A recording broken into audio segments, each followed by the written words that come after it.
Throughout the entire span of Nirvana, from 1987 to 1994, Kurt Cobain played hundreds of guitars while performing hundreds of shows in the United States as well as abroad.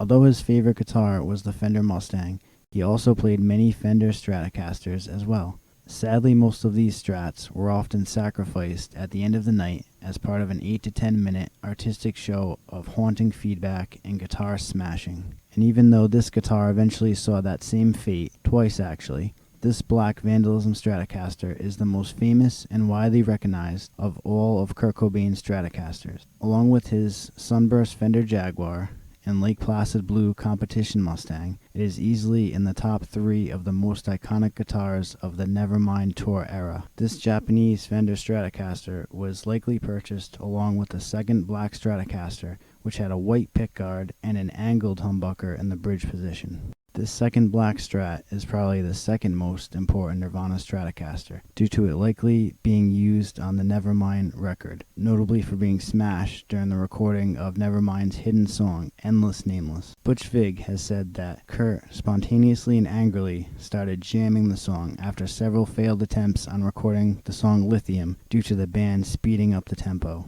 It is speculated this is the same body which was later uniquely customized with a Les Paul style tailpiece, tunematic bridge, and white pickguard with a straight bridge humbucker. Although there has been little official accounts or confirmation on which guitars were actually used to record Nevermind, in my opinion a Stratocaster was likely used for all the songs that are tuned one full step down, or in other words, in D standard tuning, Come As You Are, Drain You, and Lithium. It just makes sense to me that given the longer scale length of a Strat, it would have better string tension and it would stay tuned better than using a short scale guitar like a Jaguar or a Mustang in this lower tuning. But back to the Vandalism Stratocaster. It was made by Fender Japan in contract with the Fuji Gen factory. It was built between 1989 and 1991. It had a rosewood neck, and according to Kurt's guitar tech, Ernie Bailey, this particular body was made of mahogany. He has also stated the Seymour Duncan pickup fitted in the bridge position was a 59 neck humbucker.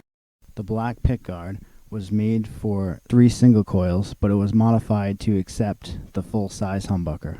The Vandalism Strat was fitted with black knobs. Later in its life, it was shown missing both the tip of the selector switch and the lower tone knob. It also has many layers of gray duct tape near the strap buttons and now has a gaping hole of exposed wood on the upper body. In a famous interview with Guitar World magazine in the fall of 1991, but not published until February of 1992, Kurt says, "Lately I've been using a Strat Live because I don't want to ruin my Mustang yet. I like to use Japanese Strats because they're a bit cheaper and the frets are smaller than the American versions." The following are some notable dates in the timeline of the guitar. It is by no means an inclusive list. The guitar made its first appearance in June of 1991 in the Gothic Theater in Englewood, Colorado.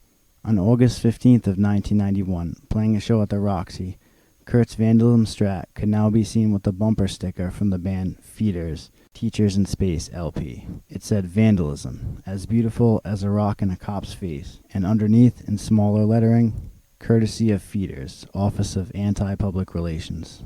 On August 23rd of 1991, it was used extensively at the Reading Music Festival in the UK.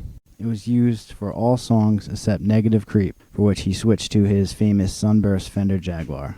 Although often overshadowed by their 1992 performance at Reading, this show is amazing in its own right. There are no official or professional versions of this show available right now, but we are lucky to have the amateur footage displaying this concert in all of its awesomeness. Taking place 1 month before the release of their second and breakthrough album, Nevermind, Nirvana played in front of 20,000 plus people, most of whom probably had never heard of the band. As you would expect, they played a mixture of older songs from Bleach as well as songs from their upcoming album.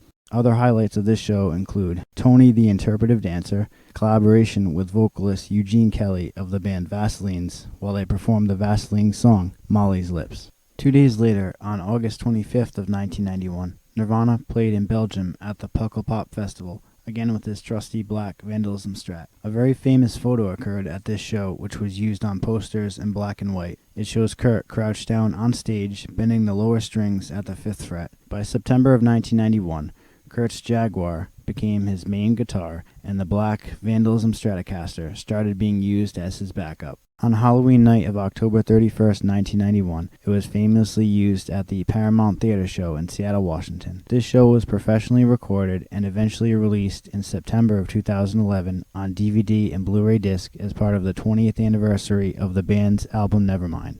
The Vandalism Strat was used on the song Smells Like Teen Spirit, About a Girl, Polly, Breed, as well as all three of the encore songs. Unfortunately, the guitar was smashed at the end of the show after Endless Nameless, and the neck was snapped right off of the body after one throw in the air by Kurt. Chris then picked it up and hit it like a baseball with his bass guitar. On November 25th of 1991, at the Paradiso show in Amsterdam, the Strat made another comeback, this time sporting a Kramer Focus neck, but without a logo present on the headstock. This is an amazing show. I highly recommend the show. It features an amazing rendition of Breed, to which towards the end, Kurt purposely knocks his mic stand over, and for the last chorus he belted out, crouching down to the ground. He jammed so hard on the song, his Jaguar was knocked way out of tune. Unfortunately, he did not realize it before starting the next song, Come As You Are, and he improvised a screamo version to mask the fact that his guitar was way out of pitch with the bass. The guitar was used for various other shows up until December 7th of 1991 in France, when both Kurt and Chris smashed it yet again. The Vandalism Strat eventually received a proper replacement Fender neck, and as of 2020 it was on display at the Museum of Pop Culture in Seattle, Washington, along with some other famous Nirvana guitars, including Kurt's famous '69 competition Mustang in Lake Placid Blue, used in the Smells Like Teen Spirit video, the body of his black Tune-O-Matic Nevermind Strat, and also the Reading 92 Sunburst Strat. In a November 2019 interview with UltimateGuitar.com, Ernie Bailey was asked an interesting question. Kurt seemed to have an affinity for Fender guitars. What was it about them that kept drawing him back? Ernie Bailey replied, "I can't speak with first-hand information for his reasons on this, but I am willing to speculate. Fender guitars are easy to disassemble and modify if you're curious. This kind of experimentation with your guitar creates a closer connection while advancing your knowledge of the instrument that you've chosen to carry with you through your career. More practically, Fender guitars were the easiest guitars to acquire in left-handed configuration, and it was easy to find used ones. Replacement parts, except for pick guards and tuning heads, were also pretty easy to come by, so his affinity could have also come from availability." Feel free to comment which Nirvana guitar is your favorite or why you like Kurt's Vandalism Strat. That's going to do it for this video. Please like and subscribe so you don't miss out on any new content. I'll see you in the next video.